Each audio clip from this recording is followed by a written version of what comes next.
host user is also known as a superuser in DNN. We're going to use the term superuser for now on.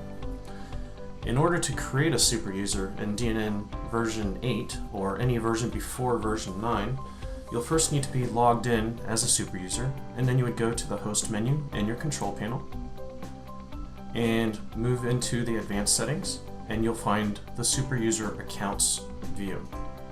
Here you'll see listed all of the superusers you currently have on your website.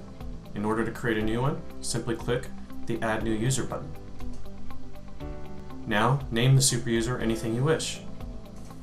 When creating a superuser, it's a good idea to give it a password that you can then give to the person who is going to be using the superuser account. They can, at that point, choose to change their password to something else.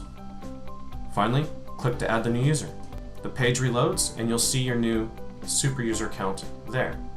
If you're using DNN 9, this will be a little bit different. Again, you need to be currently logged in as a superuser. Then go to the users area in the manage part of the persona bar.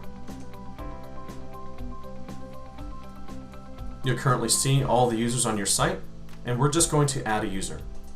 The same advice will apply to the passwords. It's probably a good idea to send an email to the user, then click Save. You'll see that the user was created successfully, but we have one more step. Click on the ellipsis on the right and choose to make it a superuser.